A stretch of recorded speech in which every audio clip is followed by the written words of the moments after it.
Bună seara! Bună seara! Care este talentul dumneavoastră?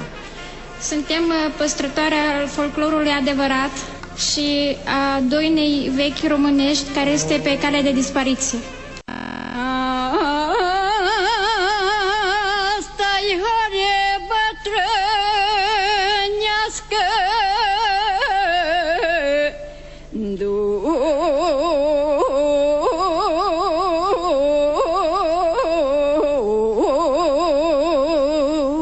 nu-i copil să horească și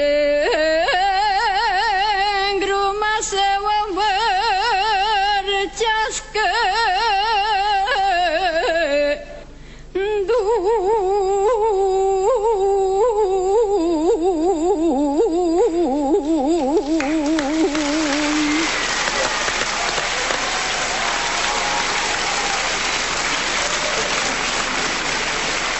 Cărăuș băutăjin, e mânească iașălin, da mânească-i mai tare, ai lai, lai, lai, lai, lai, la, să ajună și-mâsa cu sare, ai la da da, la da da da, la. Cărăuș băutăjin, e mânească iașălin, ai la mânească-i mai tare, ai lai, la, da da da la, da la da la, să ajungem însă cu sare, ai la da la, la da da la, la. Mulțumim! Dragile noastre, ne bucurăm foarte mult că ne-ați arătat acest obicei de nuntă. Cred că este unul dintre cele mai frumoase. Mă bucur foarte mult că ați venit să ne arătați această mică parte din folclorul nostru. Și noi suntem îndrăgostite de vocea dumneavoastră atunci când cântați muzică populară. Mulțumesc din suflet, mulțumesc!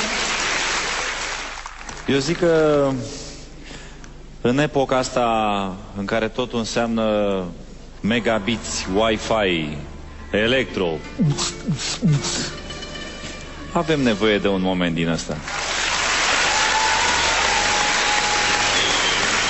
Vocea voastră sună cu adevărat special, adică nu mi-a fost dat să aud până acum asemenea interpretare. Ceea ce arată că, uite, mi-e străină latura asta și e păcat și vreau să vă mulțumesc că mi-ați făcut-o cunoscută. Eu vă spun da din toată inima. Vă mulțumesc! Răspunsul meu este da, cu admirație. Andy. Susțin total demersul celor două doamne. Da. Felicitări, mergeți în etapa următoare. Mulțumesc, Doamne ajută! Doamne ajută! Ați fost extraordinare. Foarte bine, dar eu supărată că sunt bătrână și aș vrea să fiu mai tânără să pot și înainta. Dar așa nu știu cât voi putea merge mai departe. Revenim în culise, ne scuturăm o țâră și ca în basmele din popor ne întâlnim cu o măicuță bătrână și a ei fiică bună. Bună seara! Bună seara! Faceți? Ați venit pe la noi. Da, am venit să văd și orașul. Că Și să luați marele premiu. Mă numesc Zenuța Purja, din județul Bistrița Năsăud. Am 43 de ani și am venit însoțită la acest concurs de Rapsodul Popular Teodora Purja, care este mama mea. Am venit aici pentru ca să cânt o doină bătrânească, ca să nu uite tineretul de-amu, că cum am fost noi bătrâni, cum am horit eu la sărsele, la sapă și eu nu vreau să le urc, că mi-e dragi să le au deja alții. Noi vă mulțumim că ați venit, vă așteptăm pe scenă și vă ținem pumni. Haideți!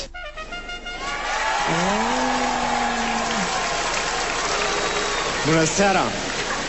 Bună seara! Care este talentul dumneavoastră? Suntem păstrătoare al folclorului adevărat și a doinei vechi românești care este pe cale de dispariție. No, asta e foarte bine. Avem nevoie de așa ceva. E foarte bine că se păstrează, sper că nu e foarte bine că e doina pe cale de dispariție. Da, că se păstrează. E foarte, foarte bine ceea ce faceți. Și am să vă rog, înainte să trecem mai departe, să ne spuneți puțin ce este cu costumele? Deci eu mă îmbrac în costum dacic, așa cum este și mama mea îmbrăcat acum. Din ce zonă? Ce vechime are costumul?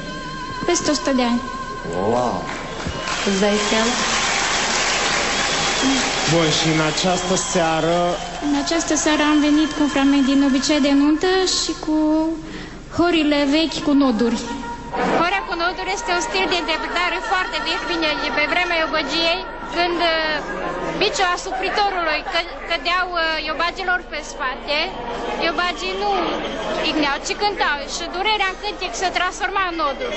Am văzut că acest stil se pierde și de când am început să cânt, am urmărit întotdeauna să aduc în atenție acest folclor vechi, străvechi, care a intrat anul acesta în patrimoniul UNESCO. Este o valoare a românilor și este păcat să se piardă.